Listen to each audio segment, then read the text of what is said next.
Merħba f'Malta, fiċ-ċentru tal-Mediterran, il-punt fejn jiltaqgħu l-Ewropa u l-Afrika. Dawn kienu l-ewwel kelmiet tal-Prim Ministru Joseph Muscat waqt l-indirizza is-sessjoni tal-ftuħ tal-Valletta Summit dwar il-migrazzjoni. Indirizz li beda bis-sfond storiku ta' gżiritna fil-qalba tal-baħar li rad dinja tinbidel mill-bastimenti tal-gwerra għal vapuri tal-merkanzija minn ċentru turistiku għal ċimiterju tal-massa. L-għażla ta' Malta għalhekk hija sinifikanti għal laqgħa bħal din għaliex tirrifletti l-istorja tagħna, tirrifletti l-vokazzjoni tagħna bħala pont ta' paċi u dijalogu fil-Mediterran. Il-Prim Ministru refera għal poeżija magħrufa Home, miktuba mill-Ingliża Somala Warsan Shira li tgħid li ħadd ma jqiegħed lil uliedu f'dajsa ħlief jekk l-ilma jkun iktar sigur mill-art. F'dan il-kuntest tenna li l-Mediterran għandu joffri klima ta' prosperità u dinjità u mhux vjaġġ ħari għal eluf li jmutu bit-tama ta' ħajja aħjar. F'dawn il-jumejn se nisimgħu ħafna verżjonijiet u naħseb li se jkun hemm fuq xiex naqblu kif ukoll ħafna fuq xiex mhux se naqblu u naslu għal ftehim. Se jkollna inizjattivi ġodda bħal fond li se nniedu għada u li se juri rieda bla preċedent biex nindirizzaw l-eruq ta' dan il-fenomenu biex l-art tkun mill-ġdid aktar sigura mill-baħar.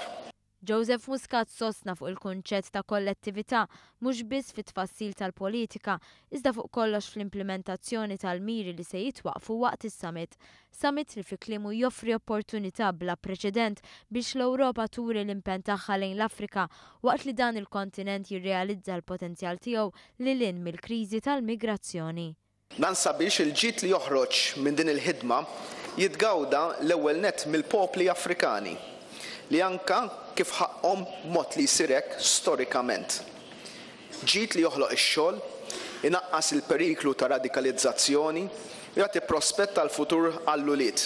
Propju fil-jum meta d-dinja qed tfakkar il-vittmi tal-ewwel gwerra dinjija, il-Prim Ministru fakkar fi żmien meta l-mexxejja globali għarfu l-bżonn ta' strutturi ġodda li jiggvernaw ir-relazzjonijiet ta' bejniethom, strutturi li kienu kruċjali għat twaqqif ta' istituzzjonijiet bħal Fond Monetarju Internazzjonali u l-Bank Dinji u għalhekk l-iżvilupp ekonomiku.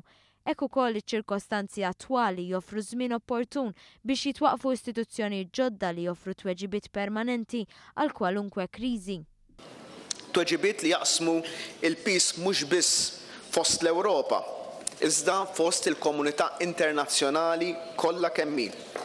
Saltna ta' dritt ġdida li teggverna mhux biss liż-żewġ kontinenti tagħna, iżda anke il-fenomenu f'kontinenti oħra. F'dan ir-rigward il-Prim Ministru elenka numru ta' prinċipji li fi kliemu jistgħu jkunu s-sisien ta' istituzzjonijiet u regoli ġodda li jiggvernaw l-immigrazzjoni.